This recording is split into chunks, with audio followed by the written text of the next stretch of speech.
Good evening, everyone. I am Akhil Tripathi, co-founder of SciAstra.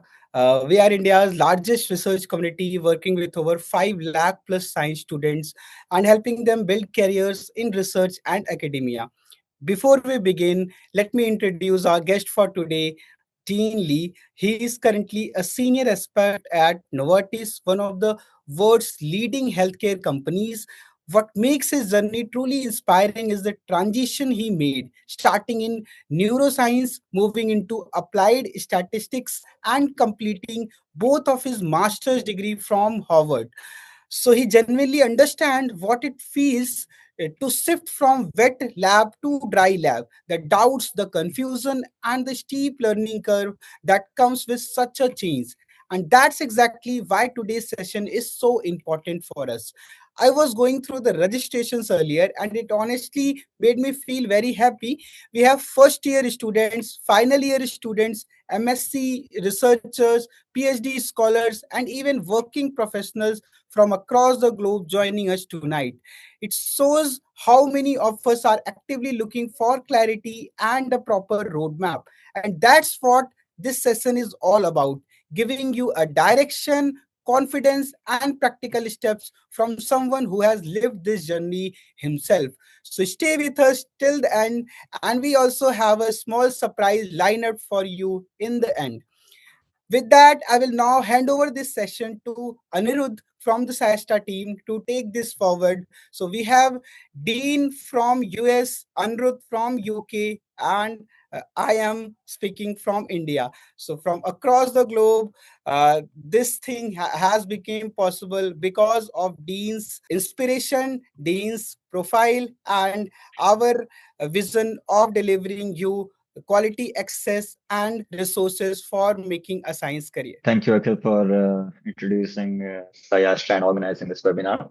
For those who don't know me, I'm Anirudh. I'm a PhD at University of Sheffield.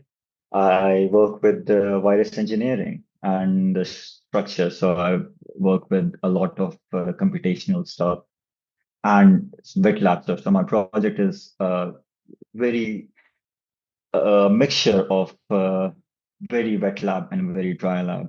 So in my day-to-day routines, I've seen so many instances in which would benefit from bioinformatic analysis, and I've noticed so many times in which the best idea is just to work with both wet lab and dry lab hand in hand, so not one or the other, and which made it very important for me to learn with bioinformatics when I was doing stuff.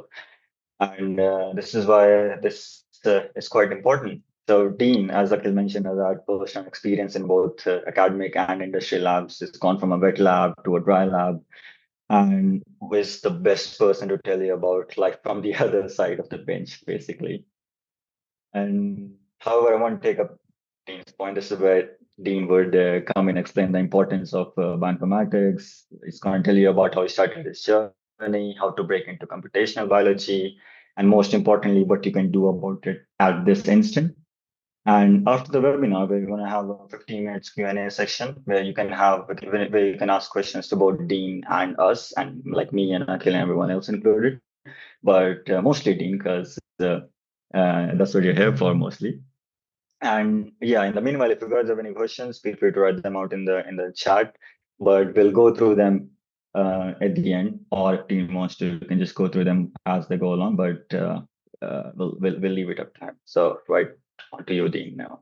Thank you so much for the introduction. I'm just watching the chat and seeing all the comments already. So I did already share the PDF for the slides that I'm going to go over right now. They are at the very top of the chat. So just scroll all the way to the top. There's a PDF that people have already downloaded. And I'm providing that in advance so that you have all the information to take with you. So you're not worried about missing it, bits and pieces of the presentation as I'm going over it. And I do want to talk about this in a very informal, conversational way, right? This is not this super, high power, polished a presentation or a talk that I'm giving. I'm just sharing notes of what I've learned over the years with you all. And every time I come to talk to students who are thinking about, what is bioinformatics? Would I like it? Do I want to go into it? I feel like I'm very much on a recruiting tour. Like, I have very fortunately somehow stumbled into this path, and I've really enjoyed it so far. And I feel like this is one of the coolest jobs in the world. And I wish more people could know about it. And this is one of the main motivations for me to come here today to talk to the SciAstra audience, which has this worldwide reach. So I can share kind of why I like this profession. So let me share my slides. And you see the slideshow? Yes, perfect. Perfect. Just know that while I'm in the presenter mode, I'm not going to be able to see the chat. So if there are like really important questions that you think I should stop the presentation and answer on the spot, go ahead and interrupt me and let me know. Right? No, we can be very flexible in the way we talk. All right. So how do you break into computational biology? I'm going to tell you how, but I want to set the stage first for explaining what is computational biology and why it's the next big thing. And just for the sake of clarity, when I use computational biology and bioinformatics, they're the same thing. In my mind, I'm not just differentiating between the two. And so I just want to point that out up front so there is no confusion. All right. So I first want to start with my journey. I'm not going to go over this entire trajectory, but I just want to give you a sense of how long this transition can be, right? So people aren't in a rush to feel like, wow, I need to become a computational biology person in 6 months or a year. No, this could be a long growth journey, right? For me, when I was a college student in 2011, back, almost 15 years ago at UCLA, I was a senior in college. And if you look at the sticky notes in the bottom, the yellow part is where I am, in the surface of my life. And then the green part, the green sticky notes, is basically all of the attempts to get into computational biology and failing along the way. Right. So in college, I was really debating, should I learn to code? Should I not learn to code? I had some time to take some coding classes, and I didn't know why I would learn to code. I didn't have a problem to apply it to. So I ended up deciding not to take those coding classes. That was mistake number one. I hope that you all would absolutely, if you have the chance, even if you're studying biology in college or in grad school, if you have the chance to learn how to code, learn Python or R, learn it, right? Even if it's like a 3-week intense short course, do it. It'll serve you well for life. Then in 2013 and 2017, I was in grad school at Harvard in a graduate program in neuroscience. And, I had a 1-week MATLAB boot camp, and I forgot everything I learned in there. I took a class dealing with single-cell RNA-seq, and it was so overwhelming that I dropped it. I dropped it before I could finish it, so I didn't learn that much from it either. And then I took a bunch of edX courses along the way that were kind of helpful. It was good for introducing me to the topic, but it didn't get me into like fully into computational biology mode. Yeah, so in 2018, I was working in a lab, and I was working at both the bench, which is what we call wet lab. So you're like actually pipetting things and working with reagents, working with tissues and animal models. So I was doing wet lab work and also dry lab work. And dry lab just means you're working on the computer. And in 2018, I happened to take an RNA-seq workshop that was offered by a team at Harvard, and that was like the one thing that really propelled me forward and gave me a lot of momentum to transition into computational biology. That 3-day workshop did more for me than all of the other green sticky notes that came before. And then in 2019, so just within about a year and a half, I was able to transition into a computational biology role, and then I got a job in industry at a small company called Hi-Fi Biotherapeutics. And then in 2022, I'm continuing to do the same thing at a company now, a large pharma called Novartis, here in Cambridge, Massachusetts.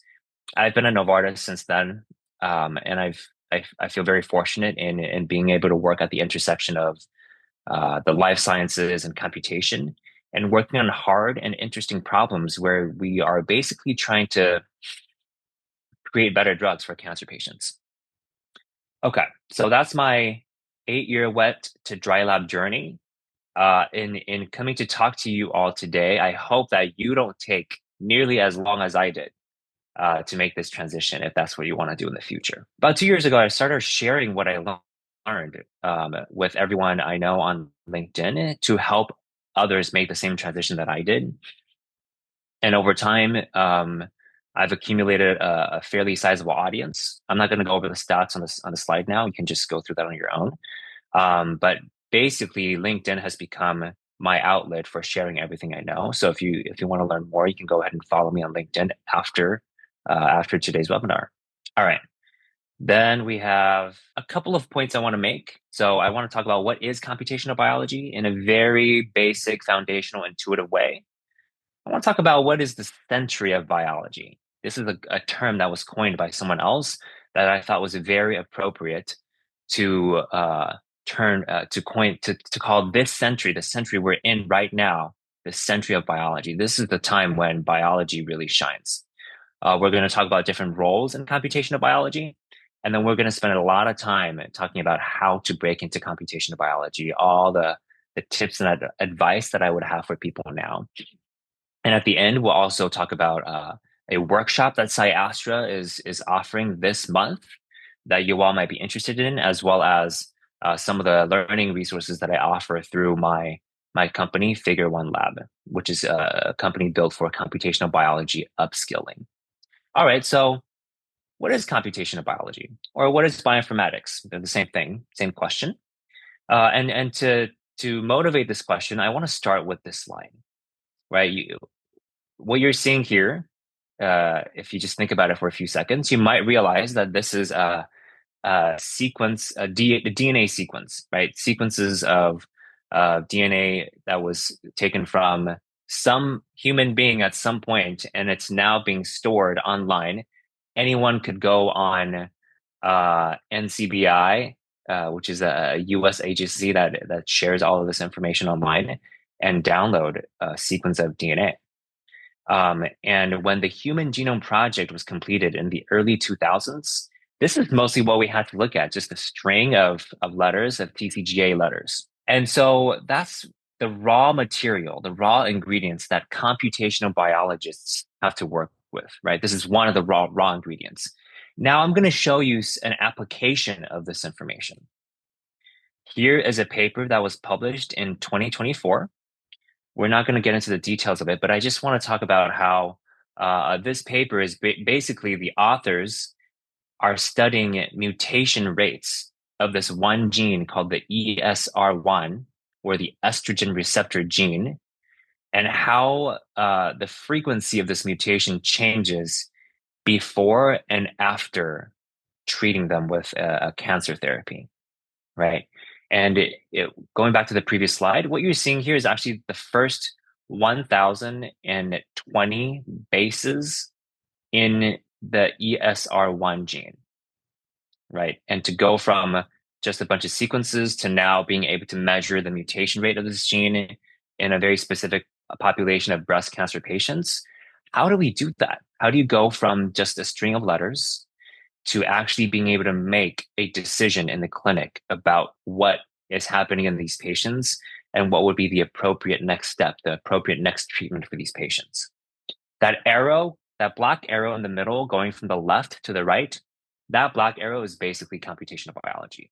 All the work that goes into translating the information on the left into insights that can help people on the right, that is computational biology. So it's a very wide range of methods and skills that are there. So to define that a little bit more, you can think of it this way as well. Computational biology is a field, a discipline that sits at the intersection of these three areas: biology, statistics, and computer science. When I say statistics, you might also think of that as, you can replace that with data science or machine learning. They're kind of in the same vein. And at the intersection where you're applying statistics and computer science to answer biology questions, that intersection in the middle, that is where computational biologists work. Those are the questions that we think about every day. So that is computational biology. Hopefully that gives you a basic appreciation for what that work entails and whether you might want to explore that for your own future. So then let's talk about what is the century of biology. And I want to talk about this quote from two very famous biologists, Craig Venter and Daniel Cohen. I won't talk about who they are now. You can Google them if you want. But in the early 2000s, they made a prediction. They said the 21st century will be the century of biology. And in the previous centuries, you have things like combustion, electricity, and nuclear power defining most of the scientific advances. But in this century, the 21st century, you have the new biology of genome research, and that's going to define what's happening in this span, the current span of 100 years. And so what we're really seeing here is a renaissance of data combined with the study of the life sciences. And it's converging into this moment where people who understand biology and also can do the computational part, that can study it computationally, they are going to be at the forefront of the century of biology. All right, so needless to say, the century of biology, it's going to need a lot of computationally equipped or computationally enabled biologists. A couple of observations that I'll make here. Biology is becoming increasingly more data intensive. It used to be that you can go to college, and this was my experience. You can go to college, major in biology, and study the life sciences, and basically get away with not taking any advanced math or data science or statistics classes. And I think that is a really unfortunate. That is a disservice to all life sciences students everywhere. I think because biology is involving so much data now, all biologists need at least computational skills, basic computational skills to handle this data. And when you're looking at the job market, looking at job postings on LinkedIn, what we're seeing here over the past couple of years even is that bench scientist roles, wet lab roles, are now expecting basic computational skills as well. And so everyone can benefit from having these skills, even if your main job isn't to be the main computational biologist in the company or in your lab. People still expect you to have some basic computational skills. Unfortunately, traditional biology education is not really teaching these skills. And so for those of us who want to break into computational biology, it's up to us to learn these skills on our own. Here I have a couple of examples taken from earlier this year of jobs where you have, just to drive in the point that bench scientist roles are expecting computational skills. Here is a job from a company called Calico Life Sciences. And the title says scientist, right? And you're an imaging scientist. But in the job description, at the very bottom, you see, even though you're working with microscopes at the bench, programming in Python and machine learning are useful to have. We would love for you to have that, right? So it's a bench scientist role, but they are looking for computational skills. Another example, another company called Manifold Bio. This is just down the street from me here in Cambridge, Massachusetts. It's a small company doing very exciting science. They had another job earlier this year that was called scientist, and it was explicitly stated as a hybrid wet lab, dry lab role, a hybrid computational and synthetic biology role. You are going to be designing experiments at the bench. But if you look at the second bullet point, you also need to be someone who can apply statistical methods and machine learning to the data, right? So this is becoming more and more the norm. I think this will really become the future. And the last example from another company called Digital Biology. They had a senior scientist job posting earlier this year where they talk about needing a background in computational biology, or at least you have experience collaborating closely with data scientists. In other words, what that means is, yes, you're a biologist working at the bench, but you need to be able to speak the language of data science so that when you're in a meeting with data scientists and you're interpreting your data together, you can understand what they're saying. You have at least conceptual understanding of all the methods they're using. So then when they're describing what they've done to your data, you actually understand what's happening to your data. All right. So hopefully I've convinced you that this is the future. I've motivated you to want to develop computational competencies while you have time. And then let's talk about what are all the different things that all the different roles that you could fall in if you go in this pathway of computational biology. And there are, in my mind, three main flavors of computational biology roles. These are the top three bullet points. The first flavor is the data engineer. The second flavor is the data scientist / machine learning scientist. And the third flavor is the bioinformatician / computational biologist.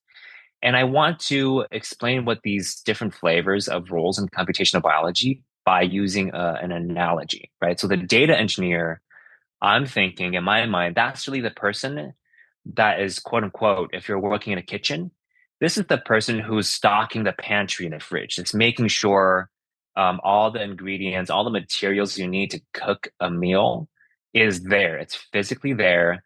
It's labeled. It's easy to put in and take out. It's easy to access. And the data engineers are also the ones who are prepping the raw ingredients, so to speak, cutting it up, chopping things up so that it's ready to be cooked into a dish. Right. So that's how I think data engineers are. They are fundamental. I cannot function if I don't have data engineer teammates. I'm a computational biologist, but I rely on my data engineer teammates to make sure that the data is nice and organized and easily accessible. And then you have the data scientist, machine learning scientist role. This is like a chef one role. And these are people who are a lot of times they're coming from more of a computer science, maybe like engineering background, and then they're learning the biology afterwards. And these are people who are applying more general computational methods to the question, to the biological data, right? They are a lot of times they started coding in Python, and they come with powerful computational experience. So that's one type of chef in the kitchen. And then the second flavor is bioinformatician and computational biologists. This is like chef two. And you might think of these people as they're not like generalists in applying statistical methods to data. They're more like a specialist. They really are, they specialize in certain biological data types. Maybe they're really good at attack-seek data analysis. Maybe they're really good at a specific type of spatial proteomics data. And these are people who usually started with a biology background, and then they over time developed a computational skill set. And so now they're also in the quote unquote kitchen, cooking up interpretations of biological data at hand. And so the methods and questions they're answering are a little bit more specific and a little bit more niche and more field specific than the data scientist, machine learning scientist. Now, I also want to mention that these roles are often overlapping. They are not discrete. I am fortunate enough to be on a team that's large enough where you have these three distinct flavors of computational biologists. But in smaller companies, you often will have one person who has to wear all three hats, right? That's very common. And so you don't have to think of these necessarily as like three jobs where you can only do one but not the other. And also these different flavors of computational biologists, they do exist across all settings, across academia, across industry, and even in government.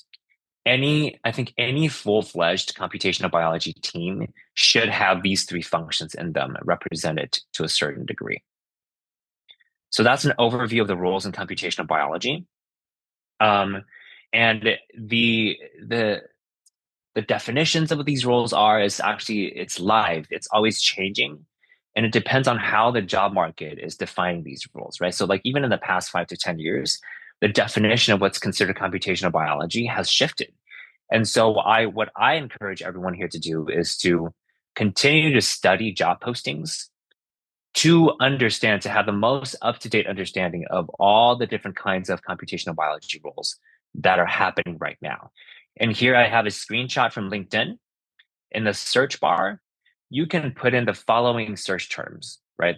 These Boolean search terms, and then set up daily notifications for these search terms so that LinkedIn is sending you job descriptions daily or weekly so that you can read those job descriptions to understand what it is that employers are looking for. Here are just two examples of search terms that you can use.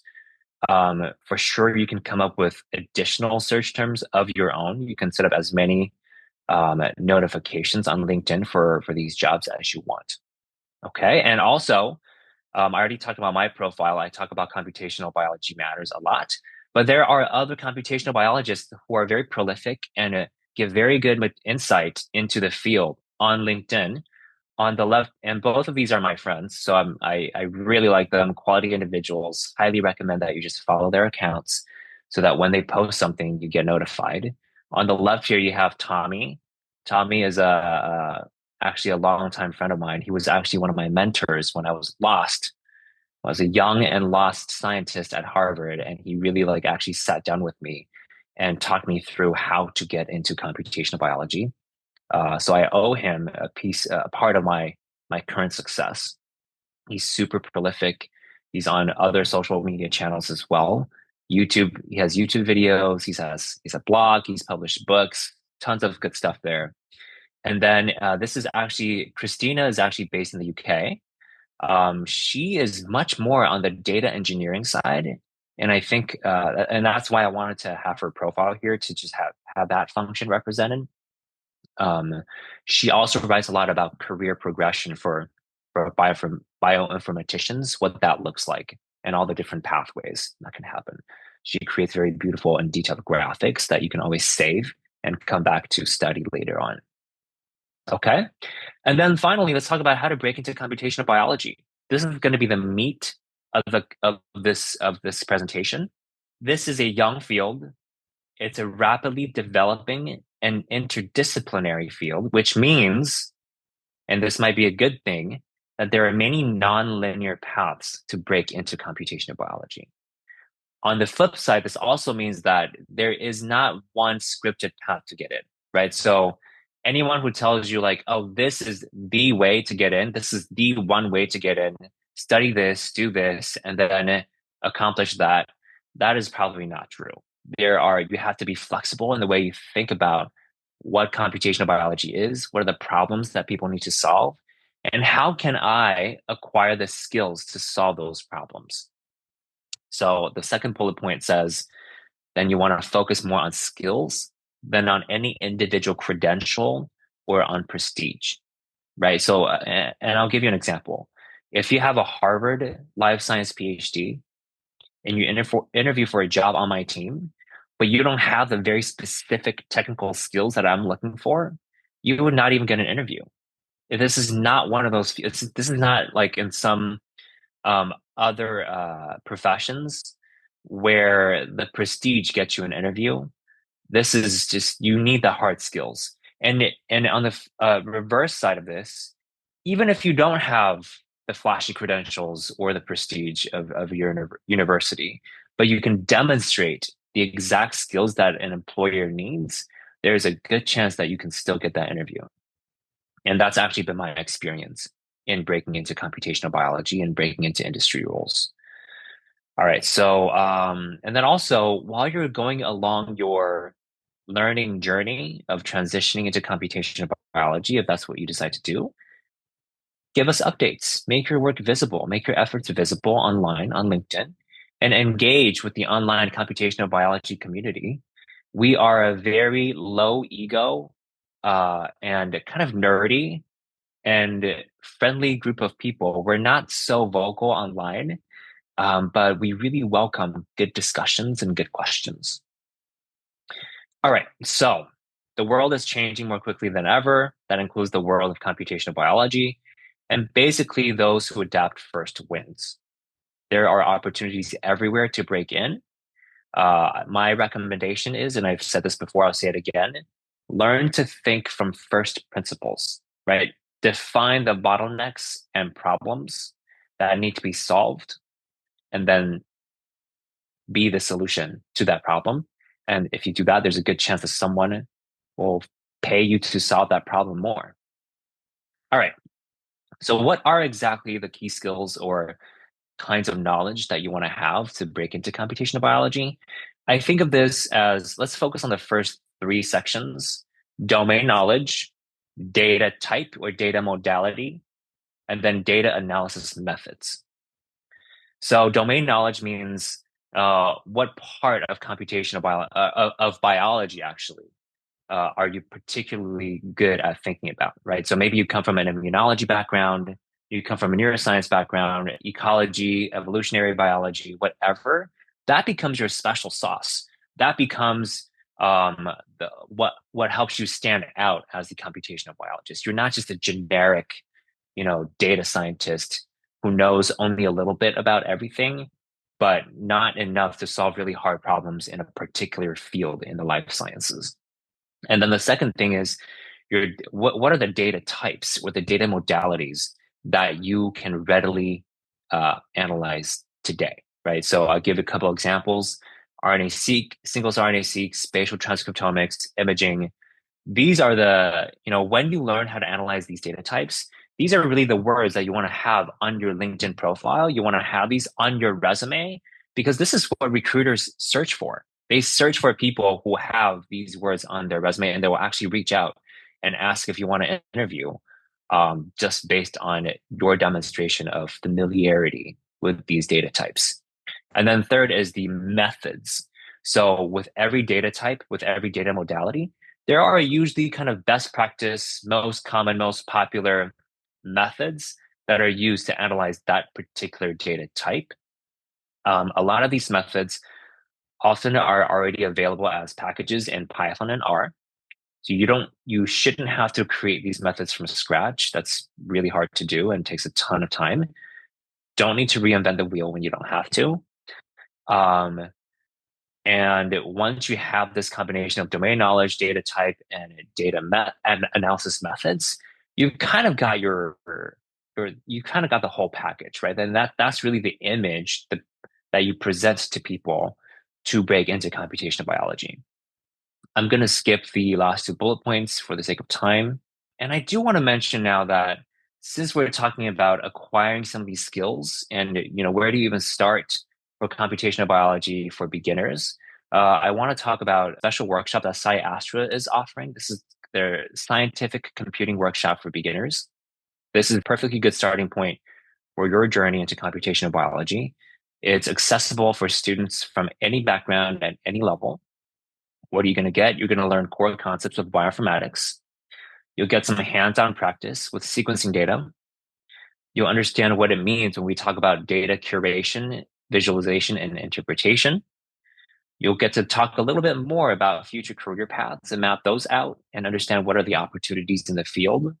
And you'll not just gain confidence, but I hope you'll gain a love for what bioinformatics is, and in a sense, catch the bug for computational biology, and you'll want to do this more, even just on your own after the workshop.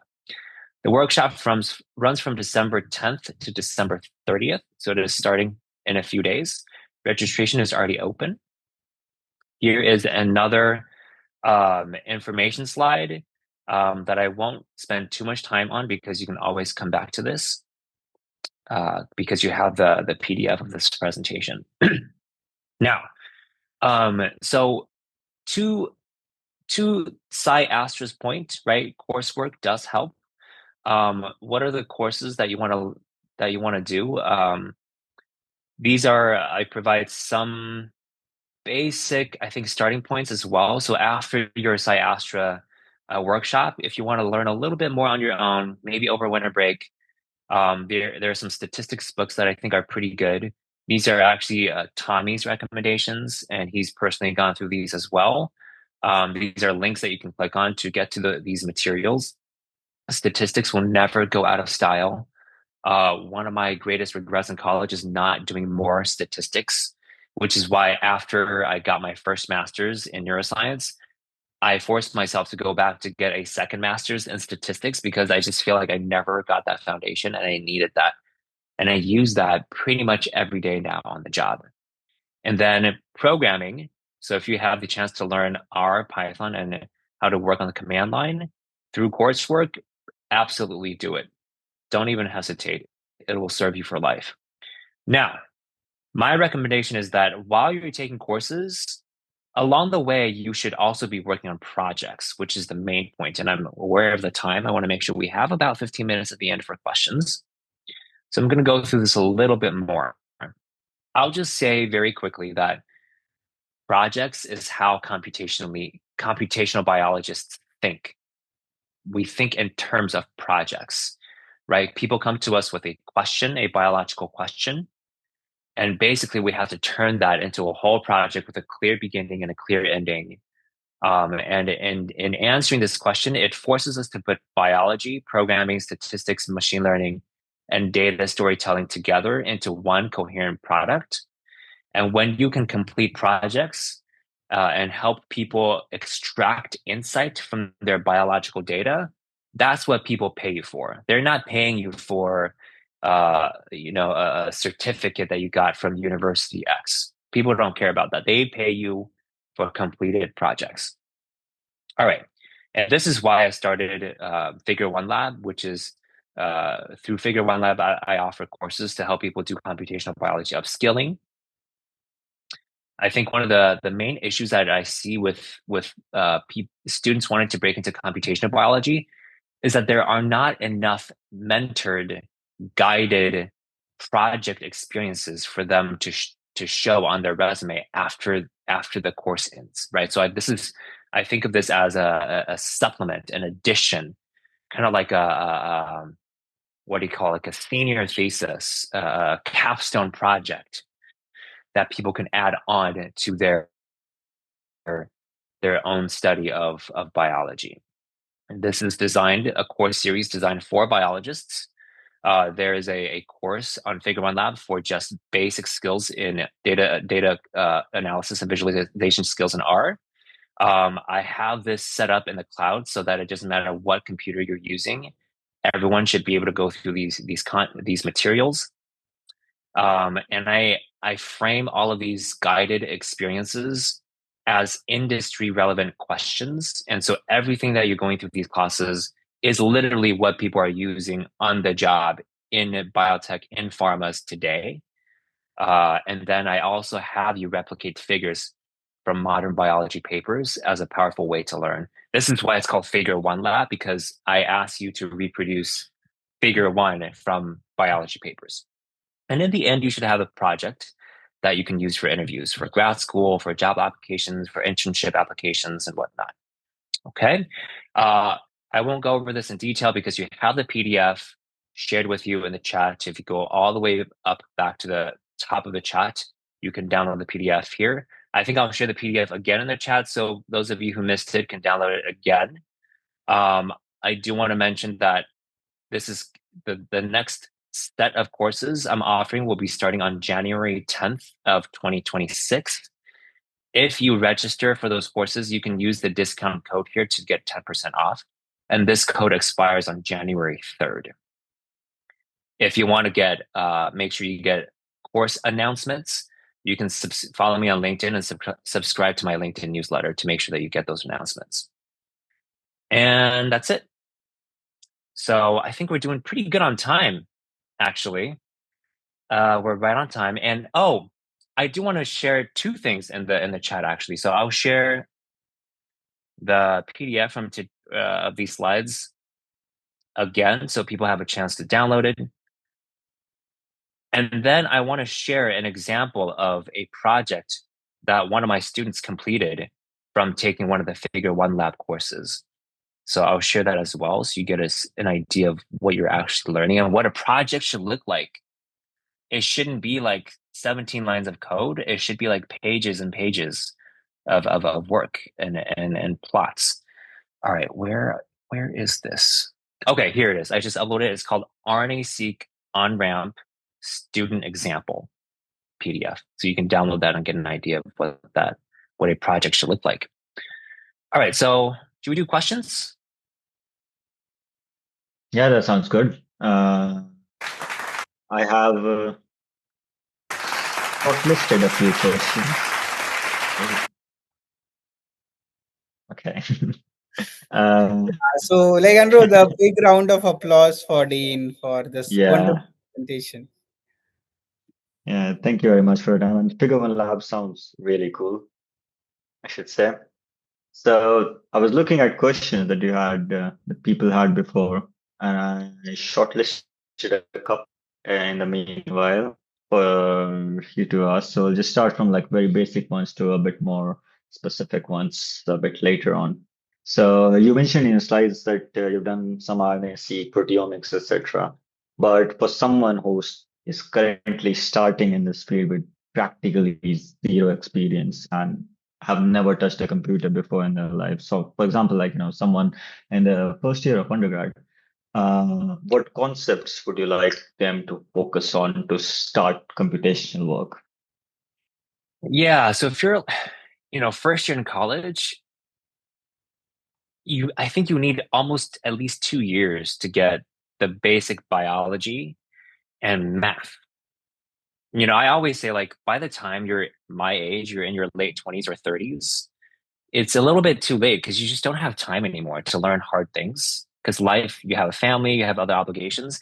So while you're young and you have time, learn the hard things. And the hard things include basic statistics, know what a hypothesis is and how to test it, know what a p-value is and what the central limit theorem is, and how to derive it. Learn multivariable calculus and linear algebra. These are things that you really should be learning deeply in college because it requires just like deep focus time. And a lot of people who are now busy with their jobs, they just don't have the time to sit down and learn that well. Everything that you do in statistics and foundational math and what was the third thing? Linear algebra. That's going to be used just over and over again. I mean, this whole, deep learning networks, for example, you can't understand it without linear algebra. And if you do understand linear algebra, it's not that hard to understand what's happening in a deep learning model, right? In a neural network. So, and then I would say while you work on the math and statistics and the programming in college and you're taking biology classes, I know this is already a lot. There's already like 3 majors worth of work. Try to work in a biology lab at your university. So then you can really sit next to the scientists and understand how are they framing their questions and what are the questions they're working on. And most importantly, what are the data sets they are struggling with? Because maybe you're next to a postdoc or a grad student who doesn't know how to code. You're a college student and you know how to do a little bit of coding because you just took 1 semester of Python or R programming. That is now your chance to offer your service to that other scientist and say, hey, let me just make a plot for you and make it nice. And that's how you break into, you provide some value up front, and that's how you can exchange that for like more opportunities later on in the same lab. Yeah, that sounds good. That's partially what I did when I was doing my undergrad as well. I sort of like became good at one thing and then just use that to latch on to other things and then the next thing and the next thing. Yeah. And Yeah. yeah. Okay. So the next common question was that there are a lot of people who are currently at very unrelated fields. They're doing something like botany or zoology, but like in a completely different context. And they wanted to ask how to start learning bioinformatics, which I'm assuming like there's a lot of parallel between this question and the last question, but if you just want to answer it. Yeah. I don't think it really matters where in the life sciences you've landed, whether it's plant biology or some other kind of biology, because at the end of the day, you're thinking about cells and DNA and RNA and proteins, and the same data types that are generated in like cancer biology are the same ones you're also using in plant biology. right? So, and there are quirks in how that data should be interpreted, and that's going to require your special plant biology lens. But the data and the underlying data and the data analysis methods are pretty much the same. So just start somewhere. So, Yeah. like for example, I started analyzing data in neuroscience, RNA-seq data in neuroscience, and then I got a job analyzing RNA-seq data in cancer biology. And it was a very smooth transition. It was basically there was no gap there. So just start somewhere. Yeah, that makes sense. I sort of had a similar experience because I started learning Python because I wanted to uh, do some, but I didn't start learning Python. I started with Arduino because I wanted to code a couple of things. And then it was a very small transition then to Python because it wasn't much Yeah. different. Like the basic Yeah. concepts are still the same. For Yeah. like C++, you have C out, and then Yeah. in Python you've got output. So it's just the names are different. And then it was very smooth transition from like robotics and things like that directly to biology because it was basically like you knew what you wanted to do. So it's the next thing is figuring out how to do it. Yeah, so now Dean and Anirudh, can we take few direct questions from the audience side? There are a lot of questions in the chats. So Muskan is asking, hi Dean, I am Muskan, currently doing MSc Biotechnology. Thank you so much for wonderful lecture. I am currently working on genome assembly, variant calling and genome annotation. Also have experience of R and command line. Will that be a good start to get into industry after masters? Please let me know what other skills should I focus on. Dean, it's from you. Good question. I have that question in front of me now. This is exactly the kind of attitude and the mental framework I want to change, right? Don't sit in your degree program and think from the way of like, oh, this is what I have now. Who's going to want to work with me, right? If you go with that approach, you might graduate and you might have the skills, but you might find that no one wants to interview you. And the reason is because you didn't put in the work of exploring the job market. You didn't put in the work of studying job descriptions online over the course of at least a few months or a few years to understand what people are looking for, right? So to answer your question, I would say these seem like decently good skills, but I don't know if there's any one job out there that wants these skills. And for you to figure that out, you need to go and talk to people in industry or in academic labs that want this and study the job posting and just see for yourself how many jobs out there actually ask for this combination of skill sets, or how many jobs out there maybe just want variant calling and not R, right? For example. So you can do that. I would say it's like a job market inventory and come out on top with a very deep understanding of the job market. That's how I got my first job. Is I outcompeted a lot of other people because I knew the job market in detail because I was studying it for a year and a half before I started applying for jobs in industry. Should we just go ahead and go through all the questions? Yeah, I can just scroll down, right? yeah, sure. There, So, yeah, Garima, I think, yeah. There's some questions that I think are so niche that I don't think I would answer this for this audience.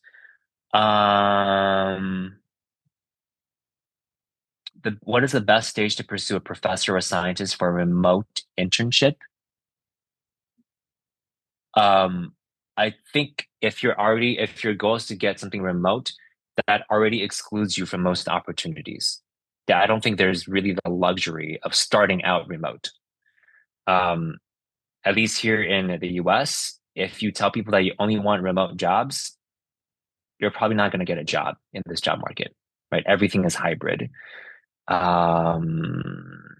Okay, next question. Which country is the best for master's degrees? I think it depends on the specific master's program. There are good and bad programs everywhere. Is PhD needed to go into industry? No, but it helps. It never really hurts to have a PhD. I don't have a PhD, and I got an industry job. Which countries are best for bioinformatics? Again, there are good and bad programs in most countries. Even in the US, there are some really, really good programs and some not so good programs, right? So like Carnegie Mellon here is really great. Georgia Tech here is really, really good. Their graduates, they always get jobs no matter how bad the job market is. Northeastern is pretty good. What masters should we take? Bioinformatics or computational biology? Like I said, they're the same thing. It doesn't really matter. Okay. Next question. Is Novartis offering I don't know anything. So I've seen people ask questions about Novartis. They don't tell me when they post jobs. Okay, I'm not in HR. So whatever is online on the Novartis website is the most updated information, right? So you can just go on there and check. Is Python necessary if AI is booming? I assume you're thinking that AI agents are going to do all the Python coding for you, right? I would say absolutely you should still learn Python because AI agents are not that great right now. I've been testing them over the years. And if you're just going to rely on an agent to do all your coding for you, you still need to have enough experience with the code to be able to assess the results that that AI tool spit out for you because there will be mistakes in there. There will be very inefficient coding patterns in there, and you need to be experienced enough to spot those mistakes and fix it. Is PhD needed to go into industry? I'm seeing the same questions. Okay. All right. You're doing a master's in medical biotechnology. Can I switch to bioinformatics? I feel like that's more specific to the Indian university system. I would say go for it, but what do I really know? I think it's always a good idea to switch. I don't think, I think the things that you're learning in your biotechnology course will still help you in your bioinformatics course and vice versa, right? So those two courses go really well together. Okay, someone's posting the same question again. How do your neuroscience training influence the way you approach problems now in pharma and data science? I think it really helped me understand cell type identity because in neuroscience, your neurons don't change really that much over the course of your life. They can't change because it's basically who you are. And so at the epigenetic level, neurons are very, very stable for years. And if you go into immunology, you have the opposite, the other extreme, where these immune cells are constantly morphing and sensing their environment, and their biology is changing dramatically daily. And so understanding that wide range of biology really helps me think about, like, for example, cancer. Like, are there cancer cells that are morphing every day, and then are there other cancer cells that are more like neurons where they're just very dormant and they kind of just stay in the same state for many years? Okay. Some of these questions I've already answered in the presentation, actually. A very specific one, TCR clonotype. I don't think that's appropriate for this broad audience, but it's very interesting.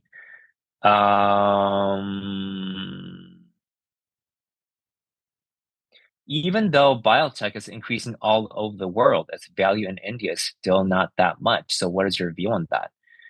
It is kind of a stereotype in India that only becoming a doctor or an engineer is a good career in science. I'm very curious about that. Is that true? Yeah, Yes, yeah. Lee. I can know quite a lot. In India, the engineering and medical is very much glamorized, and other careers in sciences are not taken much seriously by many people. Yeah. That's really interesting. So, I mean, I understand that. Um, I'm an immigrant to the US, and, very much like why would you not be a doctor if you can be? That's what all immigrant parents think. Um, I would challenge you to think, like, are there doctors, for example, and engineers, for example, that would benefit from more bioinformatics skills, right? Like, from what I'm seeing here in the US, doctors are just glorified technicians. They actually don't know that much. But there are some doctors that I met who code and can analyze their own data, and that becomes their like special power. So, is there not a space? Is there? does bioinformatics not give you an edge to become a doctor in India and open up more doors for you? Right? I mean, the way I think about it is, as long as there are diseases and illness in the world, you're going to need bioinformatics. As long as this, right, people keep getting cancer everywhere. It doesn't discriminate. Rich people, poor people, they all get cancer, which is why I have a job. So that's how I think about this. And I'll say this. Word on the street is that the Chinese biotech ecosystem is booming. I know we're out of time. I'm fine staying a little bit longer if you all want to just stay a little bit longer and chat. But like the Chinese biotech ecosystem is blossoming. It's taking over the world. I would say probably the majority of drugs that are being tested now in the US pharmaceutical industry is coming from China.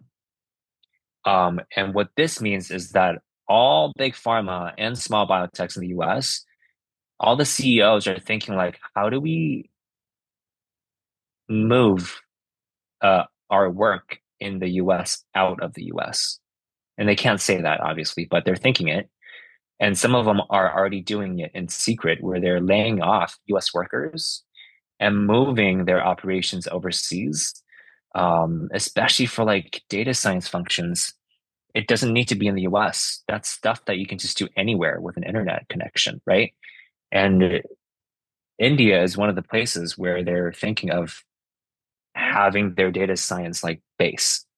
And so I don't think people underestimate how much talent, affordable talent there is in India. And there's this constant to spend less on employees and make more money as a company, right? Which is bad for people like me, but it's an opportunity for people everywhere else outside of the US. So that's what I'll say. What is the scope after PhD in bioinformatics? I don't really know what that question means. I think a PhD in informatics will open a lot of doors for you, but it depends on what you study.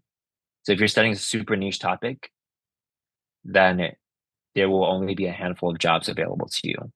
If you're studying, if you did your PhD and I would say this: if you're going to do a PhD and you want to get a job afterwards in industry, join a lab that has had a history of grad students and postdocs going on to industry jobs, because that is proof to you that whatever that lab does is relevant to industry, right? Just do that. You can just go on their lab website and you can see all the lab, alumni and where they are now. Some very specific questions that are not relevant to this whole audience. I have a major in chemistry. I am not able to figure out whether to go ahead with bioinformatics or chemistry. There's also a computational chemistry field, cheminformatics, that is completely independent from bioinformatics and is also very powerful. I would consider checking that out and seeing what that's about. There are recent cuts in biology research funding both in the US and India. Is that something I need to worry about? Yes, I would say I don't think I can't in good conscience tell, and I talk about this on LinkedIn a lot. It's like given how few jobs there are, like I've been cautioning people, like, are you really going to spend 6 years of your life in a PhD, which doesn't even guarantee you a job afterwards in the US, right? And so I don't think that these jobs will go away because, like I said, people will still get cancer. And, this is me being very cynical and very realistic. As long as rich people will age, and as long as rich people still get cancer, there's going to be funding for aging and cancer related bioinformatics, right? It's just a matter of how much or how little. And right now, I think there's a bit of an oversupply of very qualified candidates and for a very small pool of jobs. But eventually that will adjust, right? Over the next 5 or 10 years, people will be like, well, I don't really want to go into this field because of those jobs. So then the difference between supply and demand will adjust itself to be the right amount. All right. So there are endless questions. I don't think we'll get to all of them. for the our wonderful hosts here, are there like one or two more questions that you think we can end with? Yeah, Dean, Uh, how a day for you in Novartis looks like? Some of them, Oh, okay. yeah, interested in knowing about your current job. Yeah, so if you break it down into percentages, I would say probably 10 to 20% of my time is in meetings with other data scientists and then other biologists at the bench where we talk about like what we should work on. So what are the questions that are really important to people? How do we find new targets to develop drugs for to better kill cancer cells? Those are the questions we're always thinking about. I probably spend about another 25% of my time just on administrative tasks, like setting up meetings with people, writing an agenda, documenting my code, pushing things to GitHub or Bitbucket. Um, I probably don't spend it. I definitely don't spend more. I spend less than 50% of my time on actually handling the data. And in handling that data, it's mostly cleaning the data, right? It's getting access to the data, cleaning the data. If you're thinking about like the fanciest, most attractive like machine learning methods, that's like less than 5% of the job. A lot of it is just like making box plots and scatter plots. It's just basic statistics. Because if you have the right data set to work with, you don't need super fancy methods to get good, strong conclusions. Um, it's a lot of strategy. It's a lot of managing relationships. So like soft skills that aren't really taught in school, right? So if I want to get something done and I know that I need help from these other two people, I'm thinking like I need to get lunch with those two people to understand what it is that they need from me, so that when I actually do my project and get it done, I already know that they're going to like it. Otherwise, I'm not going to work on the project. So relationship management. All right, Dean, thank you so much for this wonderful interaction. And I hope it was very helpful for the students. Uh, yeah, like because of the time limitation, we are already running out of time. We have exceeded 10 minutes of time. Thank you for being with us and yeah, bombarding with all your questions. I know not everyone's question we were able to take it up, but yeah, in future, if there is enough demand, we can plan about more of such sessions. And yeah, I will also request Dean to to get started with like in future also we can have this kind of interactions.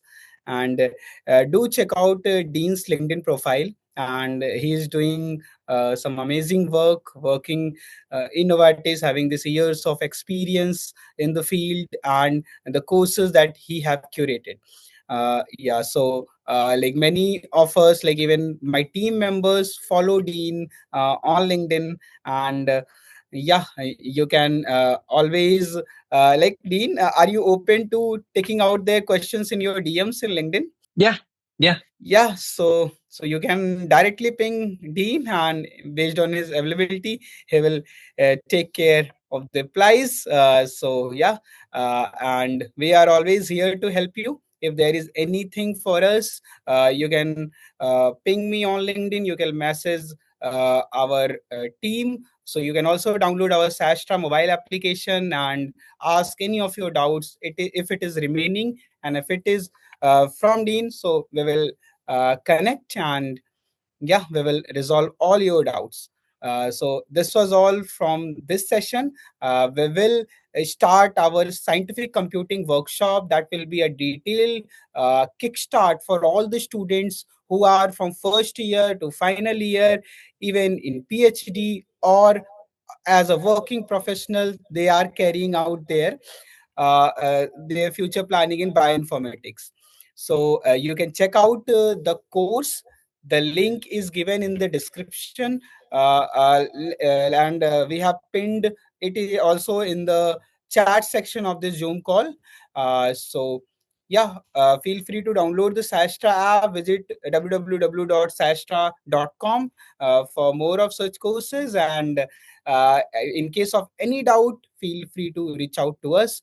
Anirudh will be also teaching the elementary part in the bioinformatics course. And yeah, we will like to have you on the 10th of December is the orientation session for this course. So with that, thank you so much everyone for joining, and a special thanks for Dean for having with us. Yeah, thanks for having me.